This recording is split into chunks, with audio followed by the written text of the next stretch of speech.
Rudy Emerch said, "Speaking of Frankenstein, I have him and the bride of this year's haunt. Awesome, awesome. I've got to get used to that new name. I'm so used to Electric Barbarella, but uh, that's cool. Good to see. Yeah, I've got our Halloween decorations up, which is nothing like yours, but we've got stuff up for Alyssa. We carved pumpkins the other day, and each year, you guys have seen. I've shared pictures of my jack o' lanterns before.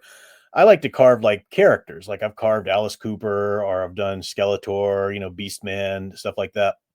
This year, I think she just got sick of my character. She just wanted a traditional jack o' lantern. She got just a face, just a face. So I carved just a face, but I made it stylized it a little bit. Let me see if I can pull it up here in a way that I can show you guys. So yeah, I gave it sort of the Jack Skellington eyes, and then I gave it some fangs. This fang is way bigger than the other one because there's a big piece of rot on the pumpkin there that I had to cut around. Freaking Harris Teeter. I bought it at Harris Teeter, and there was a sticker, the little stickers that they put on all their pumpkins, saying, jack-o'-lanterns, whatever. And they put the sticker on it, and I peeled the sticker off, and it was a big old thing of rot underneath the sticker. I was like, who did that? That's not cool. Not cool at all. But yeah, pretty good. Not bad for just a face jack-o'-lantern. Ash Williams is a better demon hunter than K-pop demon hunters. Yeah, there's a lot of stuff they did with Ash. Like the series I never saw. And I think there's been a lot of comic books like Ash versus this or Ash. They were gonna do when they did Nightmare on Freddy versus Jason, which is a really fun movie actually. That was supposed to be the start of a series of movies, like versus movies. And I still don't know why people couldn't get their crap together to make that happen. I think it was a rights dispute or something like that. But the next one was supposed to, or one of them that anyway, was going to be Ash versus Freddy versus Jason or whatever. They were going to throw Michael Myers into the mix. That would have been so much more interesting to me than the stupid reboots they did. I never got into those reboots where they remade Nightmare on Elm Street or remade Friday the 13th or even Chainsaw Massacre. Just, nah, not really for me. The Match of Hobbyist said a cool fan theory that connects all three is the Necronomicon of the Evil Dead played a role in Freddy and Jason's supernatural origins. That, who knows, that may have been something that they were going to tie together the movie when they were going to put them all three together. But I remember really enjoying, just this kind of dumb fun, the Freddy versus Jason, because I watched a lot of those movies growing up. It was just a fun thing to watch, the cool thing to watch, or whatever. And I wouldn't say I was really a fan of them, but they're kind of cultural icons too. The monsters of Freddy and Jason, and even Michael Myers, are kind of a cultural symbol or icons when it comes to horror. I did like I thought Jason in space, Jason X that was interesting. I also thought it was funny because I'm a big Andromeda fan, Gene Roddenberry's Andromeda, and you had Lexa Doog and what's the other girl's name? The blonde. They were in that movie, but their roles were switched. Where Lexa Doog plays the droid and the AI being in Andromeda, but it was Becca's character was the droid in that one, so it was fun. I was watching kind of movies that just felt like Halloween to me, kind of going back to my childhood. And one movie I rediscovered, I saw it and I was like, I can't believe I hadn't thought about that movie in so long because I loved this movie as a kid. And I'm actually curious to see if any of you guys have heard of this movie or seen this movie. Lady in White. It was like 86 or 87, The Lady in White. I love that movie as a kid.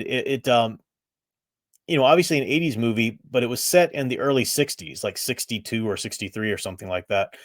And it had all of these elements. It's kind of like if you told AI to hey, put together all of the cool elements that people like of 80s movies and spit out a script. It's almost like the AI would spit this script out because it had all these cool little elements. Lady in White, it had some Stephen Kingish elements back when Stephen King stuff was actually interesting. Stephen King, like 90% of his main characters are also horror writers and also going back and thinking about their childhood or whatever, but you've got that element to it.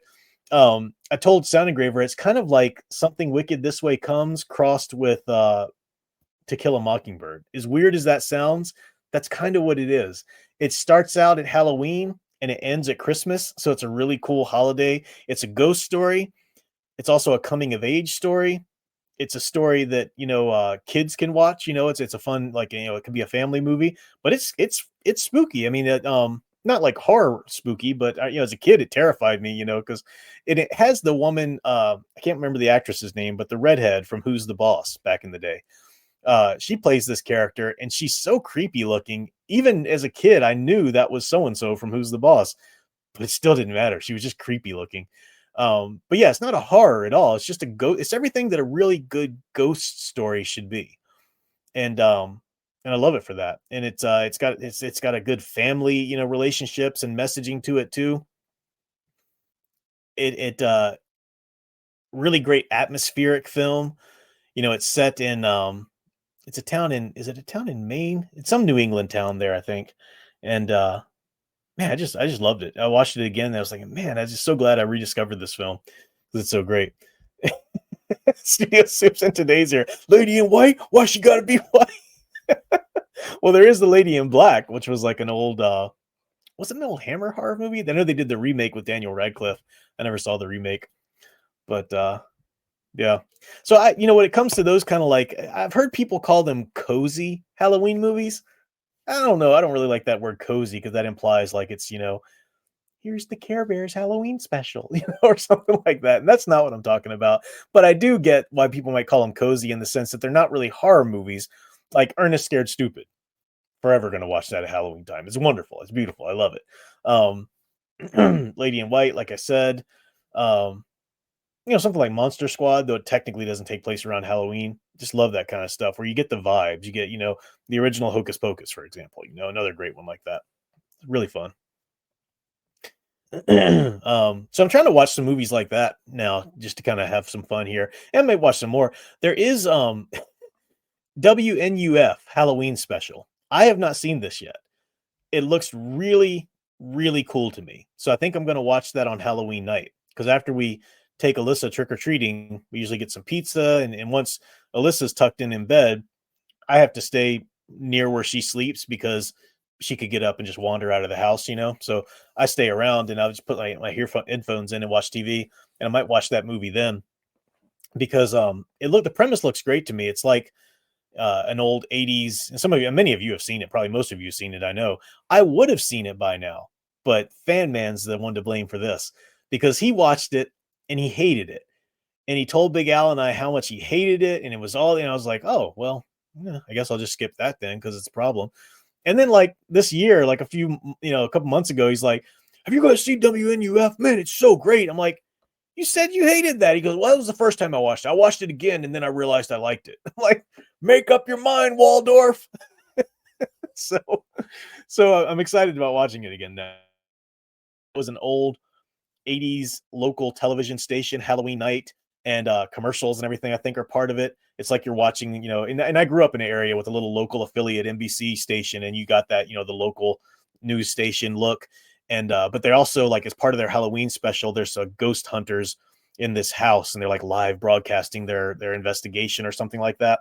So it's I don't know. I'm looking forward to it. I don't know much more about it than that, but I think that might be my actual Halloween night viewing. I I also have I bought the I forget what it's called, the proper name, but it's the first Elvira movie that she did as the made for TV movie, the Halloween special. Not like her horror hosting, but where she like inherits this mansion or whatever in the small town. I remember loving that as a kid, even though Cassandra Peterson is, total, off the edge of politics now and everything like that as well. Um, she's not gonna take away from me the good stuff that I love that she did as a kid. And that movie was that always felt like Halloween too. So probably gonna watch that at some point. So yeah, that's kind of what I'm watching now. But Lady in White's an amazing movie. If you haven't seen it, really should. I just watched it again recently. So I need to watch it again and really kind of think about to do an in-depth review or something like that. But if you just want a recommendation, again, it's a great holiday movie. You don't have to watch it before Halloween because it starts at Halloween. So it's a great Halloween movie, but it takes place between Halloween and Christmas. And it's set in, like I said, 62, 63. So it's very classic. I mean, it's like, when schools still had Halloween parties and Christmas was still decorated everywhere, in the plaza or the downtown, whatever. It's got that small town feel. Um, Again, as silly as it sounds, it really does feel like something so Wicked This Way Comes crossed with To Kill a Mockingbird. So it was pretty fun. All right. Mistress of the Dark. Yeah, that's what it was. Elvira Mistress of the Dark. She'd done a couple of those movies. Yeah. All right. That is my my hour mark. And let's see. Samus Project said, if I had a nickel every time I've seen a spooky movie for Halloween season that turned out to be a Christmas movie, I'd have two nickels, which isn't a lot, but it's weird that it happened twice. Yeah, I'm sure there are more of them out there than that.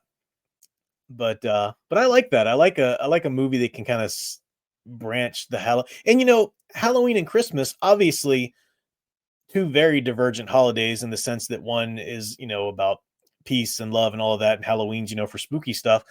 But thematically, they're pretty linked. I mean, it used to be a tradition to tell ghost stories at Christmas time, and I think that can go back. It can have some pagan roots, but it can also just in Christianity go back to the idea of, I mean, in the early Catholic days, the idea of a ghost coming back and haunting or being around the earth was a ghost in purgatory that still needed help moving on. Um, so that kind of idea, but Halloween from the sense of wonder and adventure, plays perfectly. I mean, think about it as a kid. What more two magical times are there as a kid than Halloween and Christmas? That's like the be all and end all of it for a kid's life. Culturally anyway, or at least it was when I was a kid. Probably not nowadays. Everybody's tearing down culture, but anyway. Surprised not more of you guys were talking about the WNUF Halloween special. Maybe that's something that hasn't made it around as much as I thought it would. But